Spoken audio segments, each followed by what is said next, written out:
ఇక comedy king ఇతను ఏం మాట్లాడాడు ఒకసారి విందామండి. జస్ట్ ఈయన హోంమంత్రి గారి మీద నోటుకొచ్చినట్టు మాట్లాడాడు. కానీ ఈ రాష్ట్ర ప్రజలకు కానీ కార్యకర్తలకు కానీ ఒలిగి పడిందా లేదా కడుపు మండినట్టు ఉంది.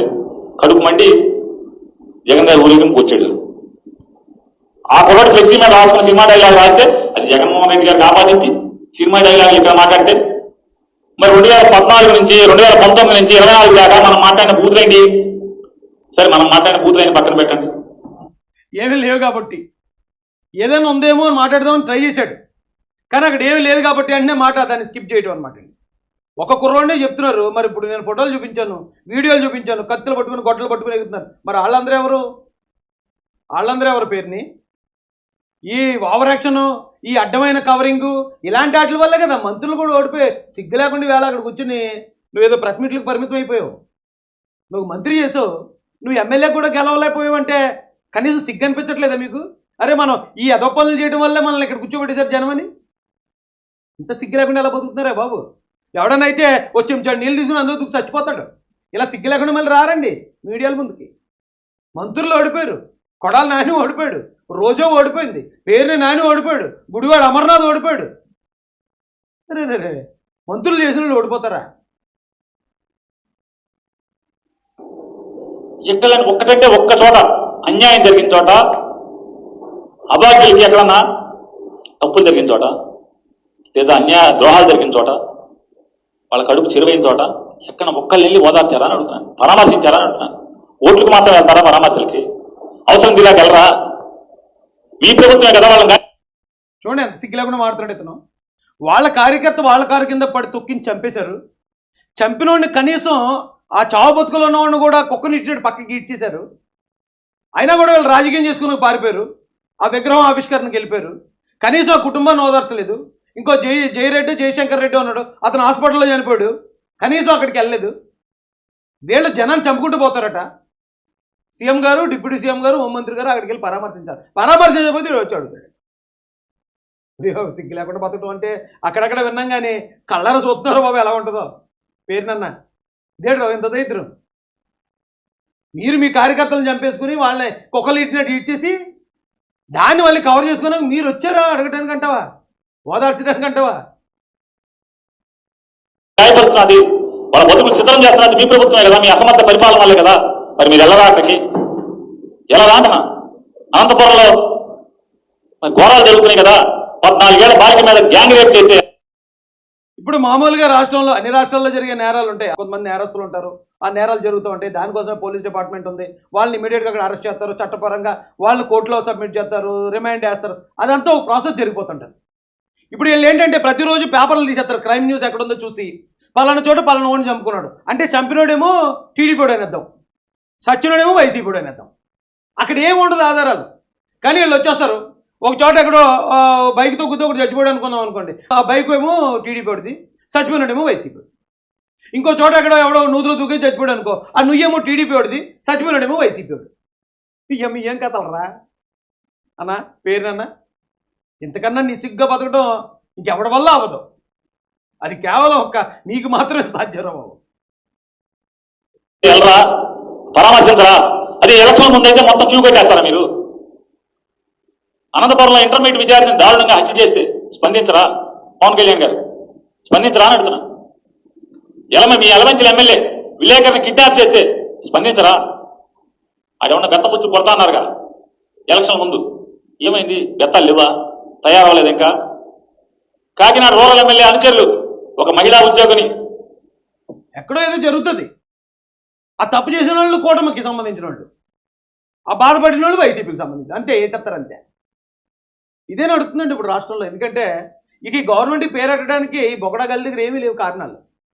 గవర్నమెంట్ పెట్టుబడులు తేయట్లేదని కానీ, డెవలప్ చేయట్లేదని కానీ, లేకపోతే అమరావతిని పోలవరాన్ని పట్టించుకోవట్లేదని కానీ ఏమి మాట్లాడడానికి ఒక్క అవకాశం లేకుండా పరిపాలిస్తున్నారు చంద్రబాబు నాయుడు గారు, లోకేష్ గారు, అలాగే పవన్ కళ్యాణ్ గారు.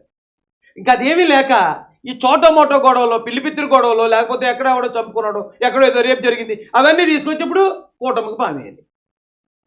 మీరు ఇలా ట్రై చేశారు కదా, నారాసుర రక్త చరిత్ర అని, కోడికత్తితో చంపేయబోయాడని, ఇవన్నీ అయిపోయాయి కదరా బాబు. ఈ ఎపిసోడ్లన్నీ మళ్ళీ అయ్యే ఎపిసోడ్లు రిపీట్ చేస్తున్నారేంటి? చూసిన సినిమా ఎన్నిసార్లు చూస్తారా ఏపీ జనం? కనీసం ఇలాంటి కట్టుకథలన్నా కొత్తవి చెప్పండి రా బాబు. కొత్త కథలన్నీ అల్లండి. మాట అది అసభ్యం. ఆవిడేమో జగన్మోహన్ రెడ్డి గారి శాఖ మంత్రి తెస్తే హోమ్ మినిస్టర్ కాదు, కేవలం జగన్ గారి తిరడానికి మాత్రమే వస్తుంది. ఆవిడ మాట్లాడుతుంది హోమ్ మినిస్టర్ గారు. ఆవిడ గురించి ఒకసారి అప్పుడు నిన్న వచ్చేసింది గబగబా, ఈ రాష్ట్రంలో ఇన్ని హత్యలు జరిగి. హోంమంత్రి గారు వంగల్పూడి అనిత గారికి చంద్రబాబు నాయుడు గారు గొప్ప అవకాశం ఇచ్చారు, ఒక దళిత మహిళకి హోంమంత్రి. జరిగిన ప్రతి ఇన్సిడెంట్ మీద ఆవిడ వచ్చి స్పందిస్తుంది, జరిగిన ప్రతి చోట బాధితులను ఆవిడ పరామర్శిస్తుంది.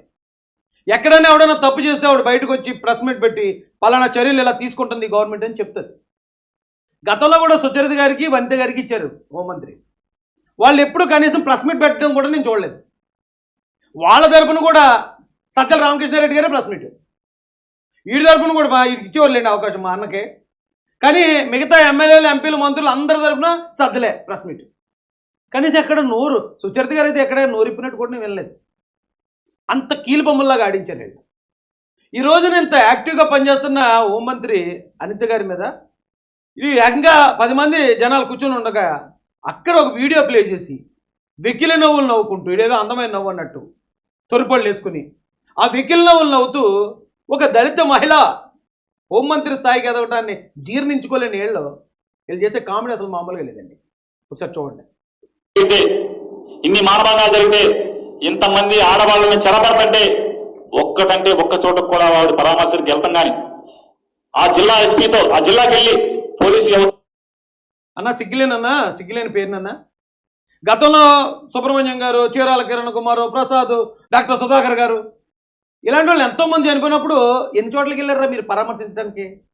పైగా మీ వైసీపీ నాయకులు చంపేస్తే ఇక్కడ ఎవరెవరో జరుగుతున్న నేరాలకు వెళ్ళలేదని నువ్వు అడుగుతున్నావు. ఆవిడ అందరినీ పరామర్శించింది. పరామర్శించకపోతే నీ దగ్గర ఉన్న ఆధారాలు ఏంటి చూపించు. ఆవిడ అందరినీ పరామర్శించింది, ఫోన్లో పరామర్శించింది. కావాలంటే మీరు కొట్టి చూడండి, గూగుల్లో వచ్చేస్తాయి. కానీ ఇంతమందిని చంపేశారు కదా మీ వాళ్ళు, మీ వైసీపీ వాళ్ళకి చంపేసిన శవాలను ఎళ్ళ ముందు తీసుకొచ్చారు కదా. ఎంతమంది దగ్గరికి వెళ్ళారా మీరు? ఎంతమందిని పరామర్శించారు? వాళ్ళు వచ్చి తగుదనమ్మా అని చెప్పి 35 లాగా మరి నువ్వు ఇలా మాడుతున్నావు అంటే సిగ్గేస్తున్నారా బాబు నాకు? మొత్తాన్ని రివ్యూ చేసి ఒక్క అధికారి మీద చర్యకు ఉపక్రమించడం కానీ చేయకుండా కేవలం ఆవిడ శాఖ హోంశాఖ జగన్ మీరు చూడండి. వివేకానంద రెడ్డి గారి కేసులో వైసీపీ ఎంపీ అవినాష్ రెడ్డి, సుబ్రహ్మణ్యం కేసులో YCP MLC Anantha Babu, doctor Sudhakar గారి విషయంలో పెట్ల గణేష్ వైసీపీ ఎమ్మెల్యే. ఇక్కడ దాడిశెట్టి రాజా హయాంలో ఏదో జరిగింది, ఓ మర్డర్. ఏమండి ఎక్కడైనా చూడండి మొత్తం కబ్జాలన్నీ కాకినాడ దూరంపూడి చంద్రశేఖర్ రెడ్డి. ఆ సుధాకర్ అని ఎవరో ఒక ఎమ్మెల్యే ఉన్నాడు, వైసీపీ ఎమ్మెల్యే. పోక్సో కేసు పడింది అతని మీద, 14 ఏళ్ల బాలిక మీద 3 సంవత్సరాలు మానభంగం చేశాడు. ఆ వైసీపీ ఎంపీ గోరంట్ల మాధవ్ గొడ్లిప్పుకుని మొత్తం ఊరంతా తిరిగాడు. వైసీపీ మంత్రి అంబటి రాంబాబు అమ్మాయిలతో అడ్డదిడ్డంగా వ్యభిచార మాటలు మాట్లాడుతూ అడ్డదిడ్డంగా దొరికించాడు. ఇంకొక ఆయన ఎవరో కూడా అవంత్ శ్రీనివాస్ అనుకుంటే ఆయన కూడా అలాగే దొరికాడు. డైరెక్ట్ ఎమ్మెల్యేలు, ఎంపీలు, మంత్రులే నేరస్తులంతా. ఇక్కడ ఇది చెప్పినప్పుడు దాకా జరిగిన నేరాల్లో ఒక్క టీడీపీ కార్యకర్తను చూపించాలని ఉన్నా. టీడీపీ ఎమ్మెల్యేని చూపించొద్దు, ఎమ్మెల్సీని చూపించొద్దు, మంత్రిని చూపించొద్దు, టీడీపీ కార్యకర్తను చూపించు. నువ్వు జనాలు అన్న తర్వాత ఇన్ని కోట్ల మంది బతికే దగ్గర ఒకడికొకడికి ఇబ్బందులు వస్తాయి, గొడవలు వస్తాయి, కొట్టుకుంటారు, ఏదో చేసుకుంటారు. దానికి చర్యలు తీసుకునే గవర్నమెంట్, పోలీస్ డిపార్ట్మెంట్ ఉంది. దానికి మీరు చేసిన దానికి అలా ఒకసారి ఆలోచించుకుని చూడరు, సిగ్గేస్తుంది మీకే. నువ్వేమో గోడౌన్లో పాపం పేదోళ్ళకి ఇవ్వాల్సిన రైస్, ఆ రేషన్ రైస్ 4 కోట్ల రూపాయల రైస్ అమ్మేసుకున్నావు. నువ్వు 4 కోట్ల 5 కోట్ల మరి అది. నువ్వు వచ్చి పద్ధతి కవర్లు అక్కడ కేసు ఏమన్నా అయితే నేను బొక్కలేసేస్తారేమని మా వదిన పేరుని పెట్టేసావు. అది ఆ గోడౌన్. ఆ మహిళను అరెస్ట్ చేశారని మళ్ళీ సానుభూతి ఏడుపులు, ముండేడుపులు ఏడుచేద్దామని. ఎలా అన్నా ఇలాగా ఎలా మాట్లాడగలుగుతున్నారు మీరు?